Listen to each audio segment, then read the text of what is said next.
Very excited that we're joined today by one of the preeminent Canadian American leaders in the universe, the Honorable Gary Doer. Welcome, Ambassador Doer. Thank you so much for joining us. Thank you, Scotty. Best introduction I've ever had. So thank you very much. So I think that's a low bar, but you've had a lot of introductions. You were for people that might not remember your incredibly distinguished history, you were the 20th Premier of the province of Manitoba. You were elected to 3 consecutive majority governments, and we got to know each other back then, way back then when you were Premier, but you were also appointed to be the Canadian ambassador to the United States, and it was interesting at the time, so that was 2009 to 2016 for people that are following along, but it was interesting because you were a New Democrat appointed by a conservative prime minister. So maybe we should start with that, Ambassador. Were you surprised when you got the call? How did it come about that you became, Prime Minister Harper's representative in Washington? Well, I'd like to think it's because of all my experience working with U.S. governors and senators and other organizations. But probably the reason why he chose me is when Jim Prentice, the late good friend of ours, Jim Prentice, had to stay in Parliament for a vote in, I believe, in May or June of that year. I was subbed in by the Canadian American Business Council to speak at that luncheon. So I had to fly from Dawson City, Yukon, to Washington. And in Dawson City and in northern Canada, we actually have real polar bears. When I was at the luncheon of the Canadian American Business Council, a solo protester stood up in the most pathetic polar bear outfit I've ever seen. And I think because I was able to have some fun with that, talking about real polar bears, the Prime Minister appointed me to represent Canada in Washington. Because I've always never believed in the theory that it's like the elephant sleeping with the mouse. I always believed it's the elephant sleeping with the polar bear. So this is why I was chosen. That's awesome. And what was funny, I remember that well. And what was funny about that luncheon in Washington is the protesters were coming to protest, as you said, the Prime Minister's Energy Minister, Jim Prentice, and you were gracious enough to come in at the last minute, flying halfway around the planet to get there. They didn't realize, in 2005, Business Week named you one of the top international leaders on climate change. So it was funny for one of the greenest leaders, you're maybe greener than Al Gore, I don't know, to be protested by Greenpeace or whoever it was at the time. It was ironic. Well, it was ironic. I wondered how they kayaked into Washington to protest me. But having said that, I come from a province that has its electricity 98.5% generated by renewable energy. So it's what you do in terms of what your credentials are rather than what you say or what you potentially protest. So, and I like to believe that we can come together in Canada and the United States in particular, and Mexico, on a continental policy, not on just only energy security, but also on good stewardship of cleaner air and cleaner water. So I've always believed they go together. And I was able to do some of that in Washington with the negotiations, again, with Jim Prentice at the time, and the Harper government on light vehicle emission standards that built on what the provinces and states were doing, California and Manitoba, Quebec, British Columbia, to ensure that Ford, General Motors, and Chrysler had the same expectations on regulations on either side of the border, which was good for the environment, good for water, good for air, and good for commerce. And of course, the Canadian American Business Council was very much involved in that cross-border discussions. And I appreciate that. Well, and we appreciate your leadership. So as you reflect back on your time in that position, there were a lot of big accomplishments, a lot of work that was done on Canada-US collaboration. What do you think, and you reflect forward now to where we are, what do you think are the most important changes, and how optimistic or pessimistic are you about kind of the future of our bilateral relationship? Well, I start off in a very optimistic manner. I'm always optimistic, but I'm very optimistic about the fact that not only do we have good relationships between our governments, no matter who's in office, but we also have very positive relationships between the premiers and governors, between the mayors on either side of the border, between businesses on either side of the border, and the public. If you look at the Gallup polls that basically say to all of us, no matter what you say or what you think, the public gets it.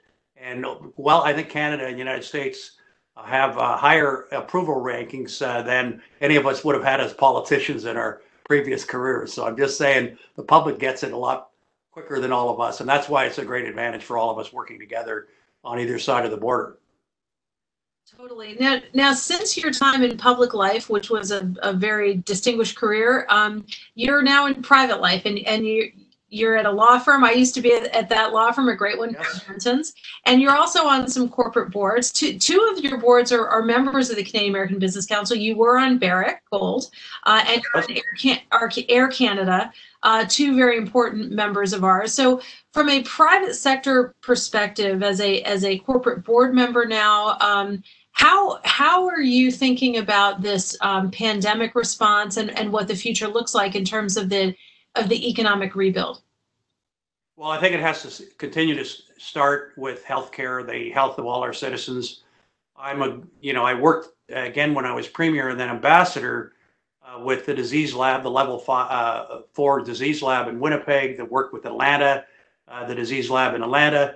The disease lab in Canada actually has both animal and human sequencing, so we work together sharing that information. We work together with dealing with Ebola. We work together on SARS. And I like to believe that because these viruses or bugs have no idea what a border is like, we obviously have to continue to work together on R&D to knock this thing down, to make sure that the supply chains, as a Canadian American Business Council has proposed, are very robust. And what people now know is that the supply chains have to have certainty to them. Anything that's uncertain provides uncertainty to a person's health, and that in turn becomes uncertain for our economies on both sides of the border. So I'd like to believe that we can work together on the healthcare challenges that we have with the R&D brilliance that we have on either side of the border, with the capacities we have, and with the reinforcement now that having a made in North America supply chain makes a lot of sense. Having the kind of geniuses that we have at these universities across all our lands develop these ideas, and both in terms of treatments now that COVID-19, but also for vaccines, and then have a strategy to more on the preventive side as we go forward after we try to and will solve this existing challenge that we're going through. So I'm very optimistic. That's really helpful. I think maybe we could wrap up comparing our mugs. So I'll go first, and I'll say that this is from the Lazy Bear Lodge in Churchill, Manitoba, and I went, and it was because I met with you and your wife Ginny at a reception that you hosted at the Canadian Embassy in 2010. And I said, my bucket list is to go see polar bears in Churchill. And Ginny said to me, you know what? The polar bears are really great, but you haven't really lived until you kayaked with beluga whales. And so I was able to do that thanks to her inspiration. And so that's my mug. Tell me about yours. Well, I have the Morning Joe mug. I enjoyed going on the show.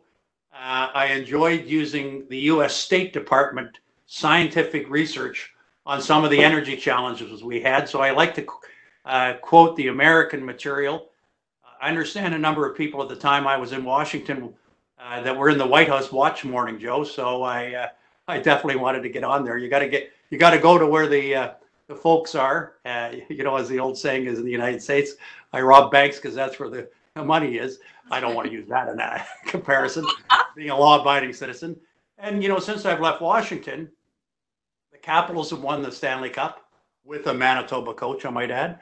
And the Nationals have won the World Series. Darn happy to see it because I went to many national games. Of course, they used to be the Montreal Expos, I shamelessly point out.